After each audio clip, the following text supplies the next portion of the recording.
여러분 안녕하세요. 이혜서 목사입니다. 예수 그리스도 안에 평안하셨지요? 네, 오늘은 창세기 6장을 여러분과 함께 나누려고 합니다. 먼저 창세기 6장 우리가 나눌 내용이 무엇인지 우리 1절에서부터 4절까지를 먼저 함께 읽어보고 말씀을 나누겠습니다. 사람이 땅 위에 번성하기 시작할 때에 그들에게서 딸들이 나니 하나님의 아들들이 사람의 딸들의 아름다움을 보고 자기들이 좋아하는 모든 여자를 아내로 삼는지라. 여호와께서 이르시되 나의 영이 영원히 사람과 함께하지 아니하리니 이는 그들이 육신이 됨이라. 그러나 그들의 날은 120년이 되리라 하시니라. 당시에 땅에는 네피림이 있었고 그 후에도 하나님의 아들들이 사람의 딸들에게로 들어와 자식을 낳았으니 그들은 용사라 고대의 명성이 있는 사람들이었더라. 아멘. 네, 오늘 이 창세기 6장 1절에서 4절의 구절은 정말 이제 설교자들에게는 누구나 좀 부담스럽고 좀 피하고 싶은 본문이기도 합니다. 왜냐하면 성경의 최대 난제 가운데 하나예요. 하나님의 아들들이 누구고 사람의 딸들이 누구고 또 네피림이 누구인가 하는 것에 대해서 많은 논쟁들이 있어 왔고 지금도 많은 그 이견들이 있는 대표적인 난제입니다. 이것에 대해서 이렇게 워낙 그 의견이 분분하고 또 정확하게 알기도 또 어렵다는 생각들 때문에 많은 설교자분들께서 이러이러한 견해들이 있다. 그리고 나는 이러한 뭐 논쟁 가운데로 여러분들을 초대하려는 것이 아니다. 뭐 이런 견해가 있다는 것을 이제 알아둬라라고 그냥 넘어간다거나 아니면 이제 논쟁의 내용을 소개하지 않고 이제 보통 이제 일반적인 견해라고 생각되는 이야기를 그냥 말씀하시고 넘어가고 보통 이제 그런 경우가 많으신 것 같아요. 사실은 저도 이 부분에 대해서 처음에는 이러이러한 논쟁, 이런 의견들이 있고 나는 개인적으로 이렇게 생각한다. 이렇게 여러분에게 논쟁의 중심으로 초대하고 싶지 않다고 이제 가볍게 넘어가고 싶은 마음이었는데 이제 준비하고 묵상하고 기도하면 할수록 제 안에 좀 확신이 생겨가지고 또 이제 부득이하게 제 안에 이제 있는 확신을 좀 강하게 이제 나눌 수밖에 없을 것 같은 생각이 듭니다. 먼저 제가 이것에 대해서 이러이러한 의견들이 있다고 하고 그냥 넘어갈 수 없는 이유, 창세기 6장의 중요성인데요. 그것은 이 구절 때문입니다. 마태복음 24장 37절이죠. 노아의 때와 같이 인자의 임함도 그러하리라. 네, 예수님께서 분명히 예수님께서 다시 오실 때는 노아의 때와 같을 것이라고 하셨습니다. 홍수전에 노아가 방주에 들어가는 날까지 사람들이 먹고 마시고 장가들고 시집가고 있으면서 홍수가 나서 그들이 다 멸하기까지 깨닫지 못하였으니 인자의 임함도 이와 같으리라 라고 예수님께서 분명히 예수님께서 다시 오실 때 인자의 임함이 노아의 때와 같을 것이라고 말씀을 하셨습니다. 그렇기 때문에 이 노아의 때 왜 홍수가 일어났는지에 대해서 우리가 그 이유가 되는 창세기 6장 1절에서 4절을 정말 잘 이해하는 것이 중요하지 않을 수 없어요. 저는 이것을 이제 사실 밤새 기도하면서 이거를 좀 가볍게 하고 넘어가고 싶은 유혹이 좀 있었어요. 왜냐하면 논쟁이 많은 부분이기 때문에 제가 한 부분을 취해서 강하게 설교를 하는 것이 부담이 될 수밖에 없어요. 그런데 이제 제가 밤새 잠은 잤으나 또 슬라미 여인처럼 나의 영이 깨어서 기도하면서 아침에 일어나면서는 마음에 정말 확신이 들었던 것 같아요. 이 부분에 대해서 내 안에 발견한 확신을 좀 내가 강하게 말하는 것이 맞겠다. 설교자로서 그게 맞겠다는 확신이 듭니다. 그래서 여러분 창세기 6장 1절에서 4절 오늘 할 이야기는 노아의 홍수의 원인이 되는 구절인데 여러분 정말 이것을 잘 이해하시는 게 그리스도인으로서 너무나 중요합니다. 왜냐하면 예수 그리스도께서 다시 오실 때 노아의 홍수 때와 같다고 했습니다. 그러면 온 세상을 다 홍수로 멸하실 수밖에 없었던 그 이유가 무엇인지를 분명히 알아야 우리가 마지막 때에 예수님이 다시 오실 때 이 세상이 어떻고 우리가 무엇을 조심해야 되는지를 분명히 알 수 있기 때문입니다. 그래서 오늘 말씀을 좀 잘 들으셨으면 좋겠어요. 먼저 첫 번째 하나님의 아들들보다는 덜 어려운 네피림은 누구인지에 대해서 보도록 하겠습니다. 우리가 방금 읽은 6장 4절에서 네피림이라는 존재가 나와요. 당시의 땅에는 네피림이 있었고 그 후에도 하나님의 아들들이 사람의 딸들에게 들어와서 자식을 낳았는데 이들이 다 네피림, 용사가 되었고 이들은 고대 명성 있는 사람들이 되었다고 성경에 기록하고 있어요. 그러니까 이제 네피림은 하나님의 아들과 사람의 딸이 결혼해서 낳은 자식들인데요.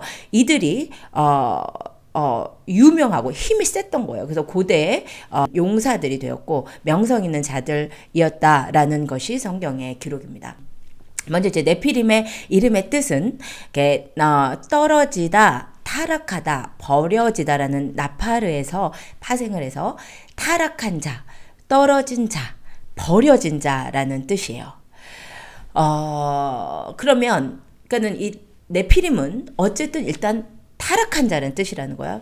떨어졌다. 위에서 떨어진 자라는 뜻인데, 근데 이 네피림의 신체적 특징이 있었어요. 그것이 이제 성경에 나오는 구절이 민수기 13장 33절이죠. 거기서 네피림의 후손인 아낙 자손의 거인들을 보았나니 라고 이스라엘 그 12지파의 12정탐꾼들이 갔다 와서 우리가 가나안 땅에서 네피림을 보았다. 네피림의 후손은 아낙 자손을 보았다. 근데 그들이 거인이었다라고 얘기하고 있어요. 그래서 이 구절을 보면 네피림의 후손들, 그러니까 이스라엘 백성들이 네피림에 대해서 일단 알고 있었다는 거죠. 이스라엘 백성들에게 유명한 존재였다는 것을 알 수 있고, 그리고 또 그들이 거인이라는 것이 상식이었다는 것을 알 수 있어요. 그렇죠? 그들이 거인을 보고 아낙 자손들을 보고 이들은 거인이고 그들은 네피림의 후손이라고 했다는 것으로 미루어 봐서 네피림의 신체적 특징은 거인으로 보여집니다. 사실 이 구절을 좀 생각하셔야 되는 게, 왜냐면 네피림을 그냥 타락한 자로 볼 것이냐 아니면 타락한 자인데 거인이었다로 볼 것이냐에 따라서 사실은 이 이후에 나올 하나님의 아들을 누구로 볼 것이냐에 대한 또 의견이 갈리거든요. 근데 분명 이제 민수기 우리가 방금 읽은 13장 33절의 구절로 미루어 봐서 네피림의 신체적인 특징은 거인이었던 것으로 보입니다. 여기서 이제 말하는 거인은 우리가 생각하는 정말 키 큰 최용만 선수 정도 되는 그런 거인이 아니라 그보다 훨씬 뛰어넘는, 인간의 그 의학적으로는 있을 수 없는, 생존이 불가능하다고 생각하는 수준의 거인들을 뜻하는데요. 성경에 분명 그 거인들의 존재가 보입니다. 신명기 3장 11절에 보면 르바임 족속의 남은 바산왕 옥분이었으며 그의 침상은 철 침상이라 아직도 암몬 족속의 라빠 있지 아니하냐. 그것을 사람의 보통 규빗으로 재면 그 길이가 9규빗이요 너비가 4규빗이라고 해서 바산왕 옥이라는 존재가 나오는데, 이 존재는 그의 침대가 길이는 9규빗, 너비는 4규빗이었습니다. 이것을 오늘날의 수치로 환산을 하면 길이가 4m, 너비가 1.8m 침대에서 잤다는 거예요. 4m 정도 되는 거인이 있다는 것이요. 그러니까 의학적으로는 4m 정도 되는 사람이 이렇게 직립보행을 하면서 살아갈 수 없습니다. 그런데 성경에는 분명히 4m 정도 되던 가나안 땅에 있던 네피림의 후손으로 보이는 거인이 등장한다는 것이죠. 또 사무엘상 17장 4절에는 우리가 잘 아는 골리앗이 나오는데, 이 골리앗의 키도 6규빗 한 뼘, 우리 지금 단위로 치면은 3m 정도 되는 거인이었습니다. 그러니까 이런 존재들이 우리가 2m 조금 넘는 정도는 의학적으로도 직립보행을 하면서 살아갈 수 있지만 3m 이상이 되는 거인들은 사실 의학적으로 이제 설명이 불가능한 정도의 크기인데, 성경에는 분명히 이런 존재들이 가나안 땅에 있었고 그 후손 블레셋 족속 골리앗도 그런 거인의 후손으로 생각이 된다는 것이죠. 이게 그럼 네피림이었습니다. 네피림은 거인이고 성경에 하면 하나님의 아들과 사람의 아들이 결혼하여서 낳은 자들이었다. 고대의 명성 있는 자들이었다는 것입니다.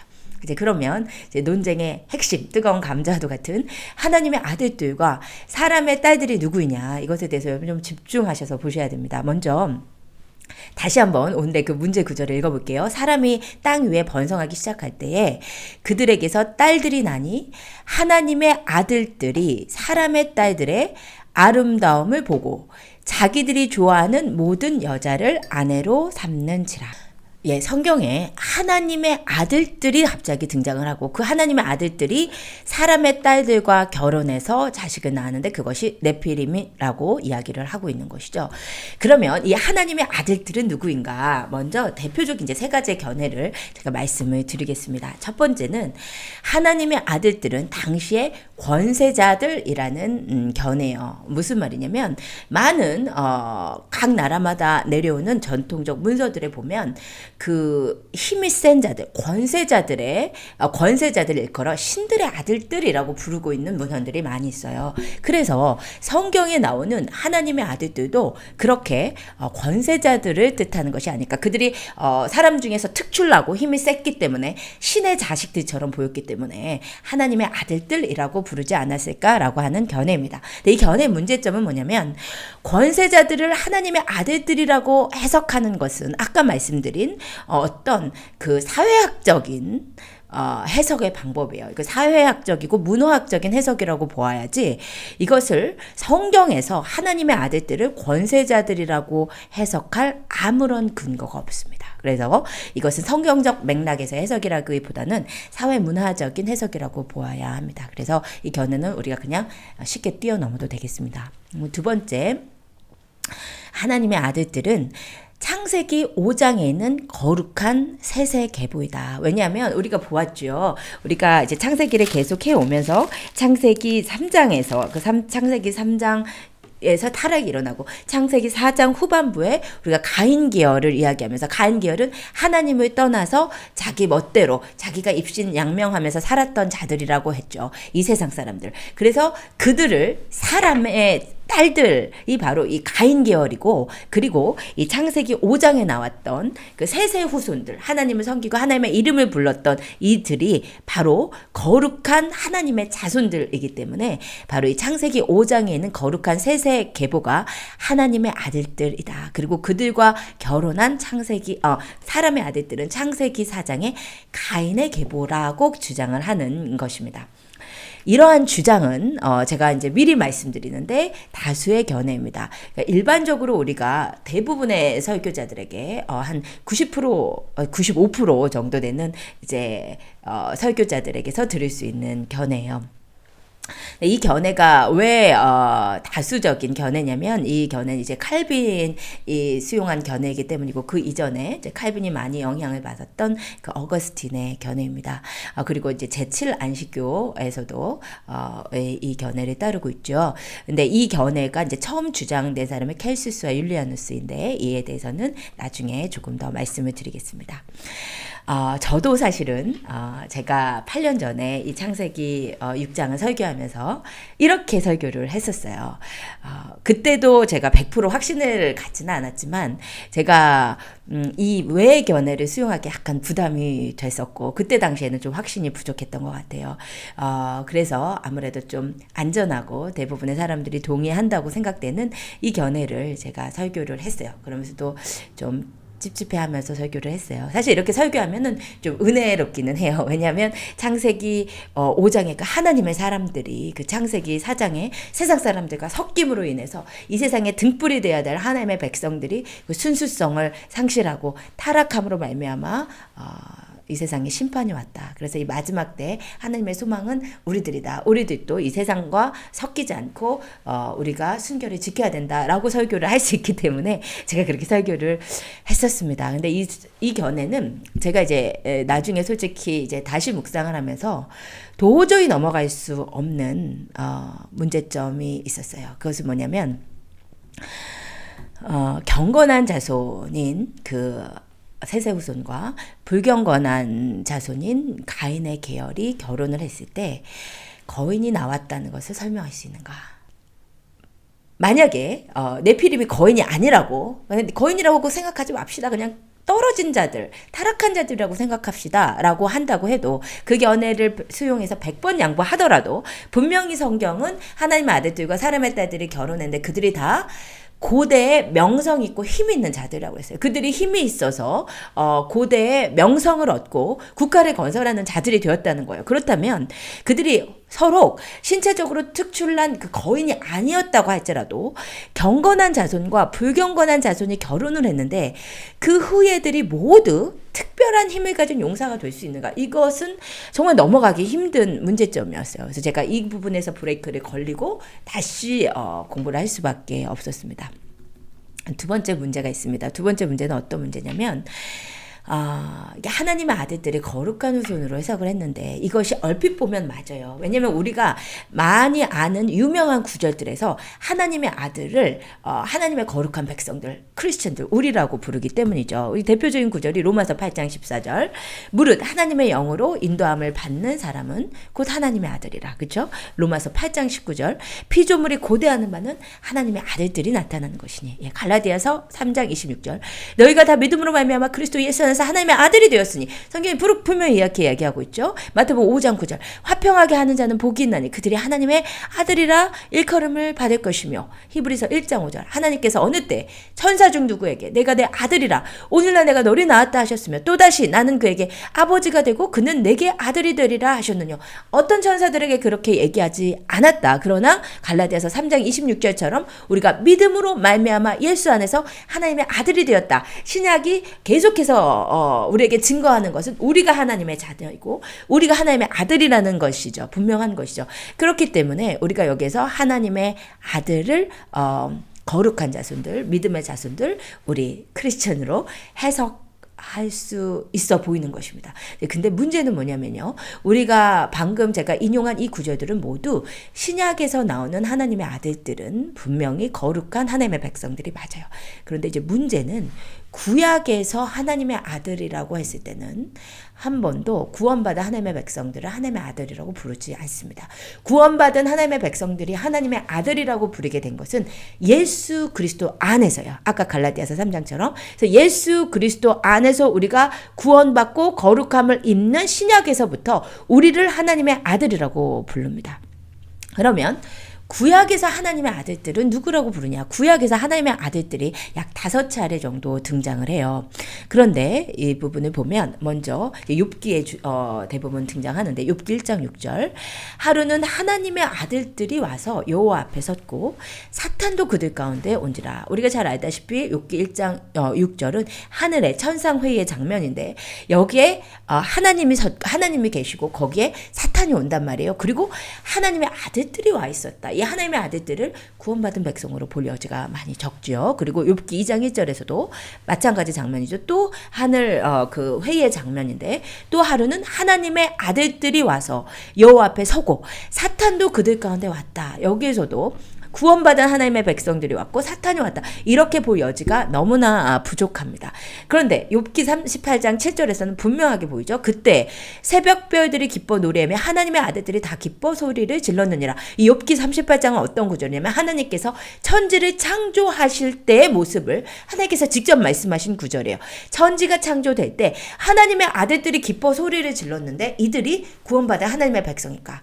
그럴 수가 없지요. 그래서 욥기에서 우리가 욥기의 세 구절에서 본 하나님의 아들들은 구원받은 하나님의 백성으로 해석할 수가 없고 천사라고 해석할 수밖에 없어 보이는 것입니다. 그런데 딱 한 구절 호세아 1장 10절은 구약이지만 하나님의 아들을 구원받은 하나님의 백성으로 일컫는 것 같은 구절이 나와요. 이렇게 되어 있습니다. 그러나 이스라엘 자손의 수가 바닷가에 모래같이 되어서 헤아릴 수도 없고 셀 수도 없을 것이며 전에 그들에게 이르기를 너희는 내 백성이 아니라 한 그곳에서 그들에게 이르기를 너희는 살아계신 하나님의 아들들이라 할 것이라 라고 하는 구절이 있어서 구원받은 하나님의 백성은 하나님의 아들이라고 칭한 것으로 보이는 것이 맞죠. 그런데 이 호세아 1장 10절은 구약의 내용이 아니라 신약에 일어날 구원을 예언한 부분입니다. 그러니까 신약에 일어날 하나님의 아들들, 구원받은 백성에 대한 예언이기 때문에 이것은 좀 구약에서 예외적인 구절로 우리가 해석할 수밖에 없다는 것이에요. 여기까지 봤을 때 셋의 후손을 하나님의 아들이라고 해석하는 것은 일견 은혜로워 보이지만 이것은 구약에서 하나님의 아들들의 용례하고는 맞지 않은 문제가 있다는 것이었어요. 세 번째 문제는 뭐냐면요. 이 주장은 본래의 기독교 정통의 견해가 아니고 반기독교 세력에서 시작한 견해예요. 여러분 이것도 눈여겨볼 필요가 있는데요.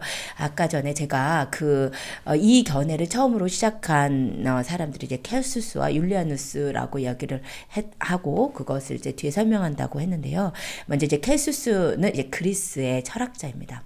근데 이 켈수스는 대표적으로 그리스 안에서 증가되어 가던 이 기독교의 세력에 반감을 갖고 있던 철학자였어요. 그래서 이 사람은 자기의 철학으로서 최대한 이 기독교의 독특성, 기독교의 특별한 점을 그 사상을 말살시키려고 했던 인물이에요. 근데 이 사람이 기독교의 독특성을 없애고자 하는 여러 이론들을 주장을 했는데 그 중에 하나가 하나님의 아들을 천사로 해석하지 말자. 그러면 그 이전에는요. 그 이전의 기독교 전통에서는 하나님의 아들을 천사라고 해석하는 것이 일반적 전통이었습니다. 그런데 처음으로 켈수스가 하나님의 아들은 천사가 아니라 셋의 후손이라고 주장을 한 거예요. 그리고 이 켈수스의 주장을 받아서 이 켈수스의 주장을 부흥시키고 뒷받침하고 퍼트린 사람이 누구냐면 바로 율리아누스라는 황제예요. 이 황제는 왜 우리 콘스탄틴 황제, 기독교를 공인한 콘스탄틴 황제의 조카인데요.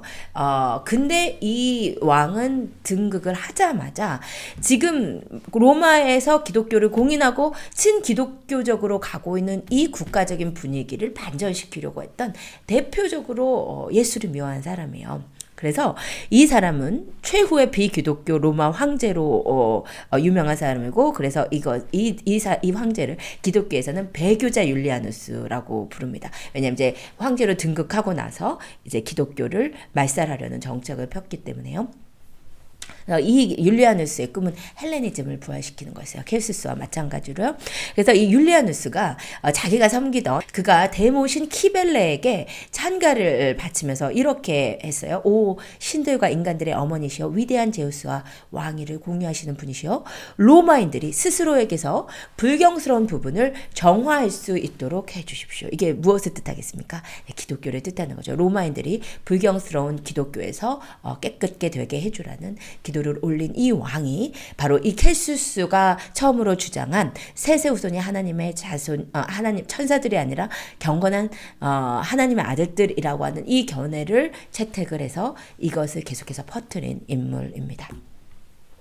그리고 이제 세 번째 견해는 하나님의 아들들은 천사들이다라는 견해입니다.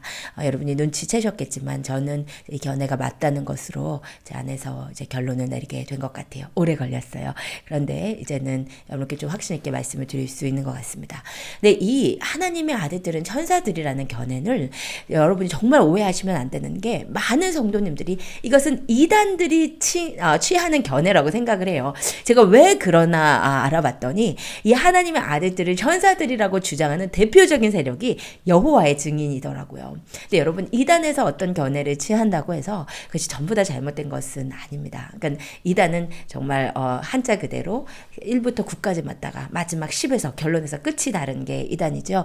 그래서 사실은 이단들이 정말 중요한 우리 진짜 기독교에서 외쳐야 될 많은 중요한 것들을 가져가서 외치고 있어요. 근데 중요한 건 이제 끝이 다른 거죠. 그래서 아마 일반 성도님들이 이 하나님의 아들들을 천사들이라고 부르는 것을 이단적이라고 생각하시는 것 같은데 여러분 정말 오해해서는 안 되는 것이 원래 기독교에서는 하나님의 아들들은 천사들이라고 보는 것이 너무나 일반적인 견해였습니다. 그리고 유대인들, 정통 유대인들의 가장 일반적인 너무나 이것은 상식처럼 받아들여지던 견해였어요. 예, 여러분 70인 역이라고 히브리어를 잊어버린 유대인들을 위해서 유대교의 정통한 학자 70인이 성경을 헬라어로 번역을 했습니다. 구약 성경을 히브리어를 잊어버린 유대인들을 위해서 히브리어를 헬라어로 번역한 성격이 셉터진트라고 불리는 70인 역이죠. 신학생들은 모두 아는데 그 70인 역에도 이 하나님의 아들들을 타락한 천사로 보고 있습니다.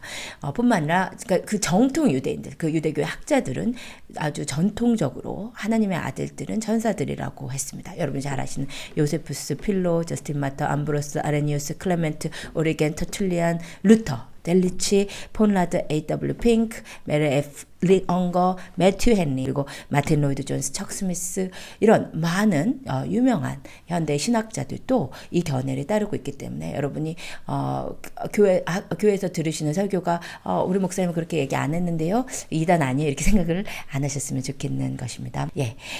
그러면 창세기 6장 4절을 그 천사들이라고 보는 것은 그럼 문제가 없냐?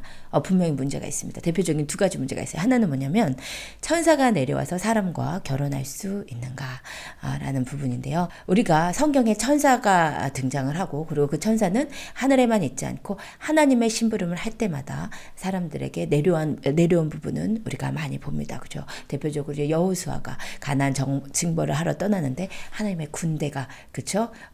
그 앞을 가로막고 서 있었던 부분이나 우리가 많이 아는 그 아브라함에게 천사들이 찾아오고 또 롯에게 천사들이 찾아오고 이런 이제 많은 부분들에서 우리가 또 이제 히브리서에도 그 부지 중에 우리가 천사를 대접할 수 있다라고 신약에도 나오고 그래서 분명히 천사가 이 땅에 내려와서 하나님의 일을 수행하다 갔습니다. 그죠? 다니엘에게도 기도 중에 천사가 많이 내려왔고 그런데 그 천사가 결혼을 하는가? 이 땅에 올 수는 있겠다. 그죠? 성경에 분명히. 근데 그 천사가 이 땅에 와서 사람과 결혼을 하는가? 분명히 마태복음 22장 30절에는 부활 때는 장가도 아니가고 시집도 아니가고 하늘에 있는 천사들과 같다고 했는데 하늘에 있는 천사들은 결혼을 안 하는데 그죠? 근데 하늘에 있는 천사가 있고 우리가 이후에 보겠지만 성경에 자기의 처소를 떠나서 내려온 천사들이 있습니다.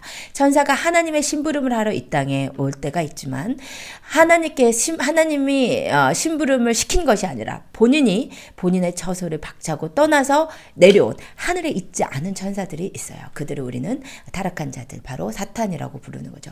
그들은 결혼을 할 수 없지 않을 것이다. 그것이 이제 성경의 근거 규절이 없죠. 천사가 이 땅에 와서 밥도 먹었고 그렇죠? 남자로 나타나서 밥도 먹었고 했는데 일반적으로 그 이 세상에 와서 모든 인간의 생명 활동을 다 했다면 결혼은 절대 못한다라고 볼 수는 없지 않겠는가 하는 것입니다. 그리고 이제 두 번째인데요.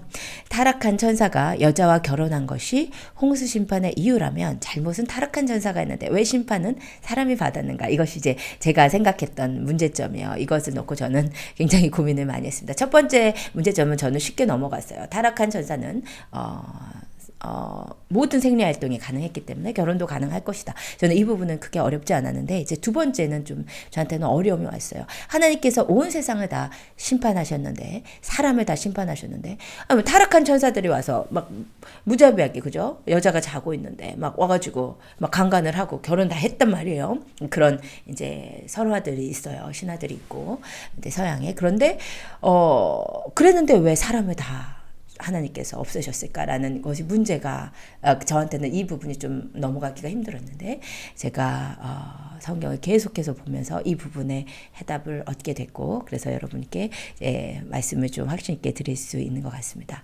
물론 이제 성경에 보면 천사들은 분명히 하나님께서 심판하셨습니다. 베드로서 2장 4절에서 5절 보면은 하나님이 범죄한 천사들을 용서하지 아니하시고 지옥에 던져 어두운 구덩이에 두어 심판 때까지 지키게 하셨으며 그리고 유다서 1장 6절에서 7절도 자기 지위를 지키지 않고 자기 처소를 떠난 천사들을 큰 날의 심판까지 영원한 결박으로 후감에 가두셨다. 이 두 구절에 대해서 제가 이따가 자세히 설명을 드리겠는데요. 이 두 구절은 모두 타락한 천사들 내려와서 인간과 결혼한 타락한 천사들을 하나님께서 심판하신 내용이 맞고 천사들은 그렇게 해서 이때 창세기 6장에 이 혼란을 일으킨 천사들은 주님께서 심판을 하셨고 그와 관련한 인간들도 심판할 수밖에 없었던 이유가 성경에 분명히 있습니다. 제가 그래서 그것을 말씀드리겠습니다.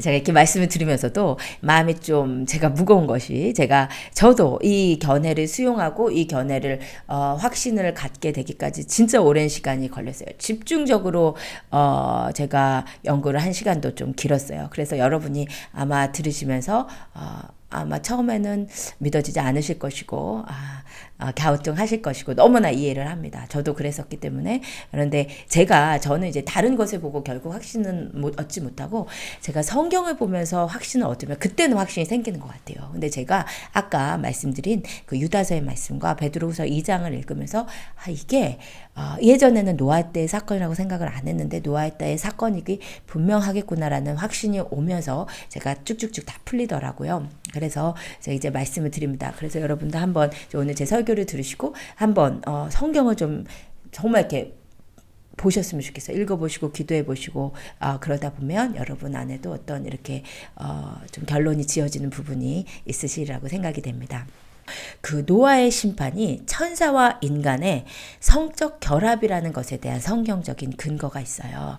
먼저요, 우리가 아까도 말씀드렸지만 그 누가복음 17장이 지금 오늘과 관련해서 중요하고요. 그리고 베드로후서 2장이 중요하고 유다서가 중요합니다. 이 세 본문이 아마 오늘의 그 문제를 푸는 핵심적인 성경 구절이 되리라고 봅니다. 먼저 누가복음 17장을 보면 노아의 때에 된 것과 같이 인자의 때에도 그러하리라. 노아가 방주에 들어가던 날까지 사람들이 먹고 마시고 장가들고 시집가더니 홍수가 나서 저희를 다 멀어했으며 또 롯의 때와 같으리니 사람이 먹고 마시고 사고 팔고 심고 집을 짓더니 롯이 소돔에서 나가던 날에 하늘로서 불과 유황이 비오듯 하여 저희를 멸하였느니라. 그런데 예수님께서 뭐라고 하셨냐면 마지막 때는 노아의 때와 같을 것이고 그리고 롯의 때와 같을 것이라고 했어요. 마지막 때는. 여러분 성경을 가만히 보면 예수님께서 말씀하실 때 마지막 때 우리가 조심해야 되는 구약의 두 사건으로 롯의 때 그리고 노아의 때 이 두 가지를 이야기를 한단 말이에요. 그런데 이 세트가 누가복음 17장에서 끝나는 것이 아니더라고요. 제가 예전에는 베드로후서 2장과 유다서의 말씀을 읽을 때 이것이 노아의 때를 의미하는 것이라고 생각을 안 했었어요. 그런데 베드로후서를 가만히 봤더니 이게 성경의 노아의 때에 대한 이야기다라고 말씀하지 않으셨지만 노아의 때에 대한 말씀이 분명하더라고요. 베드로후서가 오늘 정말 여러분이 잘 보셔야 되는 구절인데 베드로후서의 1장에서 3절, 1절에서 3절 도입에 이렇게 되어 있습니다. 그러나 백성 가운데 또한 거짓 선지자들이 일어났나니 여럿이 그들의 호색하는 것을 따르리니 이로 말미암아 진리의 도가 비방을 받을 것이요 그들의 멸망은 잠들지 아니하니라. 네, 베드로후서 2장의 이 1절에서 3절까지의 구절은 베드로가 마지막 때를 당하여서 내가 이 베드로후서 2장을 쓰는 목적에 대해서 이야기하고 있어요. 그것이 뭐냐면 마지막 때 거짓 선지자들과 호색하는 자들이 일어난다는 것이에요. 그래서 베드로후서 2장 전체는요. 한마디로 핵심 구절은 핵심 단어는 호색입니다. 그러니까 방탕함을 주의하는 경고하는 내용이 베드로후서 2장이에요. 여러분 꼭 읽어보셔야 돼요. 그런데 베드로후서 2장 도입부에 그렇게 얘기하고 나서 베드로가 뭐라고 얘기하냐면 4절에서 하나님이 범죄한 천사들을 용서하지 아니하시고 지옥에 던져 어두운 구덩이에 두어 심판 때까지 지키셨으며 옛 세상을 용서하지 아니하시고 오직 의를 전파하는 노아와 그 7 식구를 보존하시고 경건하지 아니한 자들의 세상에 홍수를 내리셨으며 여러분 분명히 2장 4절에 범죄한 천사들이 갑자기 나오는데 여러분 보세요. 1절에서 3절까지의 그 도입에서 주제를 얘기했어요. 방탕함, 호색함을 경고하려고 하는 것이에요. 그리고 4절에서 범죄한 천사들 얘기가 나오고 5절에서 경건한 노아만 살리셨다. 경건하지 않은 자들은 죽이셨다라고 말하는 거예요. 그래서 여기서 지금 5절에 경건하지 않은 자는 누구를 얘기하는 거냐면 도입부의 말에 의하면 호색하는 자들이에요. 그러니까 지금 우리가 성경의 지금 문맥을 가만히 읽어보면 지금 노아의 때 호색하는 일이 일어났다는 거예요. 성적인 타락이 일어났다는 얘기를 하는 거예요. 그러면서 이 4절이 범죄한 천사들에 대한 구절이 갑자기 등장하는 것은 지금 세상을 창조하시기 전에 하나님께서 천사를 만드셨는데 그 천사가 타락한 이야기를 하고 계신 것이 아니고 4절이 범죄한 천사들이 바로 노아의 때를 얘기하는 것이라는 거예요. 문맥상 분명하죠. 그러니까 범죄한 천사들은 여기서 누구를 이야기하냐면 바로 노아의 때 범죄하게 한 이 세상의 방탕함과 음란함, 호색함, 성적 타락, 불경건함을 퍼뜨린 범죄한 천사들이 있었다는 이야기라는 것입니다. 이해가 되세요? 그리고 이 이 4절에서 5절에서 노아의 홍수 때를 이야기하고 나서 또 6절에 또 무슨 얘기가 나오냐면 소돔과 고모라 얘기가 나오는 거예요. 이것이 우연이 아니에요. 여러분 아까 같이 보시라고 했죠. 누가복음 17장에서 하나님께서 마지막 때는 노아의 때, 롯의 때라고 하시고 베드로후서 2장에 와서 노아의 때와 그리고 롯의 때가 나오는 것이요. 그죠? 그러면서 뭐라고 얘기를 하냐면 소돔과 고모라 성을 멸망하기로 정하여 제가 되게 하사 후세에 경건하지 아니하는 자들에게 본을 삼으셨으며 특별히 육체를 따라 더러운 정욕 가운데서 행하며 주관하는 일을 멸시하는 자들에게는 형벌할 줄 아시느라. 분명히 지금 10절까지 일관적으로 무슨 얘기를 하고 있냐면 더러운 정욕, 방탕함, 성적 타락에 대해서 이야기하고 있다는 것이요. 그렇다면 여기서 베드로후서 2장 4절에서 범죄한 천사들 이야기가 무슨 주님께서 창조하실 때에 범죄한 그 타락한 루시퍼를 이야기하는 것이 아니고 그 노아 홍수 때 이 땅을 방탕함으로 몰아가게 한 처소를 지키지 않은 범죄한 천사들이 있었다는 거예요. 그래서 그들 하나님께서 심판하셨다는 이야기입니다. 그리고 이제 베드로후서 2장 14절에서 지속적으로 얘기하죠. 음심이 가득한 눈을 가지고 범죄하기를 그치지 아니하고, 바로 이것이 무엇이냐면 우리가 창세기 6장에서 우리가 앞에 6장 2절에서 뭐라고 되어 있었냐면은 하나님의 아들들이 사람의 딸들의 아름다움을 보고, 이것이 바로 베드로후서 2장 14절에서 음심을 가지고 범죄하기를 그치지 않았다는 것과 연결되는 것이요. 그리고 제가 아까 뭐라고 했냐면 이 견해를 택할 때 문제는 뭐냐면, 그러면 죄 없는 사람들은 왜 심판하십니까? 근데 바로 이 구절에서 제가 해답을 얻었어요. 굳세지 못한 영혼들을 유혹했다. 탐욕에 연단된 마음을 가진 자들. 무슨 말이냐면 지금 천사가 와가지고, 범죄한 천사들이 와가지고 음란한 눈을 가지고 모두 다 이 세상의 여자들과 막 관계를 했단 말이에요. 그 여자들은 원하지 않는데, 강간을 당하듯이 막 원하지 않았는데 당연히 이것이 아니라는 거예요. 성경의 견해에 의하면, 성경의 증거에 의하면 굳세지 못한 영혼들이었기 때문에 유혹을 받았다는 거예요. 마음에 이미 자기들이 탐욕이 연단되어 있었기 때문에 유혹을 받은 것이라는 거예요. 그래서 어떻게 우리가 상상해 볼 수 있냐면, 이것은 성경이 없고 이제 제가 그냥 유추하고 상상하기를, 그 하나님의 아들들이 이 땅에 내려왔을 때 분명히 잘생긴 자들이었어요. 그렇죠? 우리가 그 창세기 19장에도 보면 그 소돔과 고모라에 온 천사들이 너무 이제 꽃미남이었기 때문에 막 그 소돔과 고모라의 사람들이 눈을 땡그랗게 두고 막 성관계를 하려고 막 원근 각지에서 막 오잖아요. 그러니까는 외모도 멋있고 힘이 세고, 그쵸? 아주 몸집도 크고, 그리고 이들이 용사가 되고 명성을 얻고, 그렇기 때문에 그러한 사람들을 그 가족들이 결혼시키게 하고 싶었기 때문에, 탐욕이 연단됐기 때문에 자기 딸들을 앞다투어 그런 자들에게 주었다는 거죠. 마치 재물을 바치듯이, 마치 우리가 몰래에게 자손들을 내어줘서 우리가 그 가정에 힘을 얻고자 하는, 그게 사탄 숭배잖아요. 그 사탄에게 경배하고 자기 자식들을 내어놓고 여자들도 자기 성을 드림으로 말미암아 사탄에게 힘을 받고자 하는 거, 그러한 일들이 일어났을 수 있다는 거죠. 타락한 천사들이 내려와서 그 용사 같은 자들을 계속 낳고 그들이 힘을 얻었기 때문에 계속해서 자기의 가족들, 자기의 세력을 얻기 위해서 자기의 딸들을 주고, 자기의 딸들도 그런 남자들에게 음심을 자기도 그 굳세지 못했기 때문에 그들을 계속해서 그들에게 자기 자신을 주었던 그런 일들이 일어났을 수 있다는 것입니다. 여러분 좀 듣기 힘드실 것 같아서 마음이 어렵네요. 제가 무슨 생각이실지 제가 이해를 하는 것 같아서. 네, 두 번째, 유다서에도 동일합니다. 여러분 유다서 1장 3절에서 4절도요.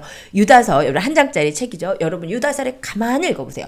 유다서의 핵심은 이래요. 유다서의 그 저술 동기 3절에서 4절 보세요. 사랑하는 자들아, 우리가 일반으로 받는 구원에 관하여 내가 너에게 편지하려는 생각이 간절하던 차에 성도에게 단번에 주신 믿음의 도를 위하여 힘써 싸우라는 편지로 너희를 권할 필요를 느꼈다. 그 이유가 뭐냐면, 보세요. 4절, 가만히 들어온 몇이 있음이라.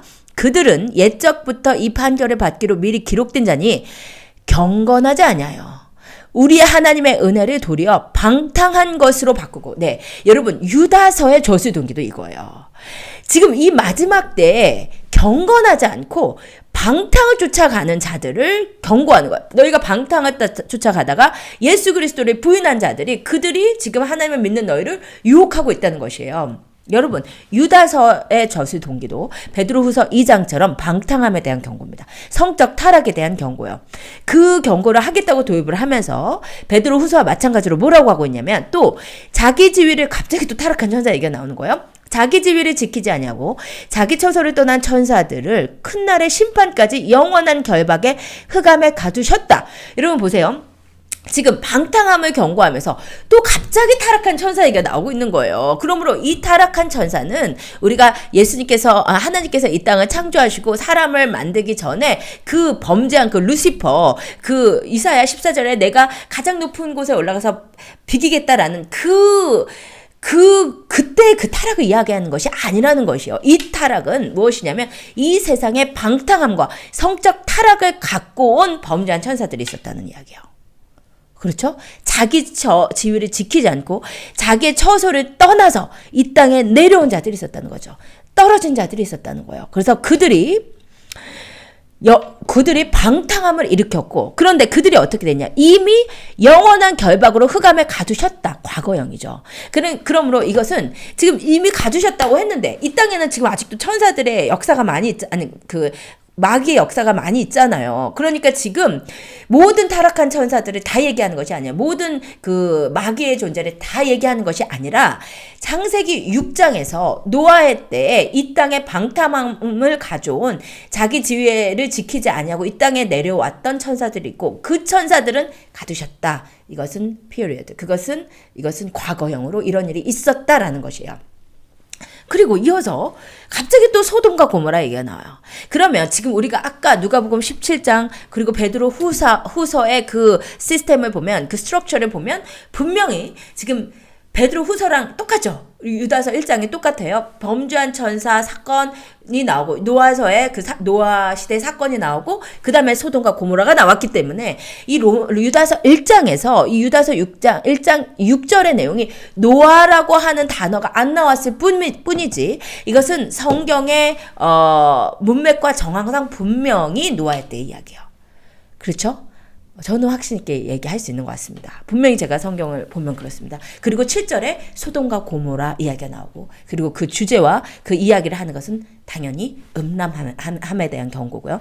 8절에서 10절 그러한데 꿈꾸는 이 사람들도 그와 같이 육체를 더럽히며 권위를 없이며 영광을 비방하는데 또 그들은 이성 없는 짐승같이 본능으로 아는 그것을 외면하는. 그러니까는 지금 유다서는 본능으로 아는 그것 무엇이죠? 방탕함, 성적 타락, 육체의 정욕, 이것으로 망함에 대한 경고를 하면서 자기주의를 지키지 않은 타락한 천사들의 이야기를 하고 있다는 것이요. 그리고 이 이야기는 분명히 노아의 때의 이야기고, 그렇다면 노아의 때에 범죄한 천사들이 내려와서 방탕함을 일으킨 일이 있었다고 결론을 지을 수밖에 없는 것입니다.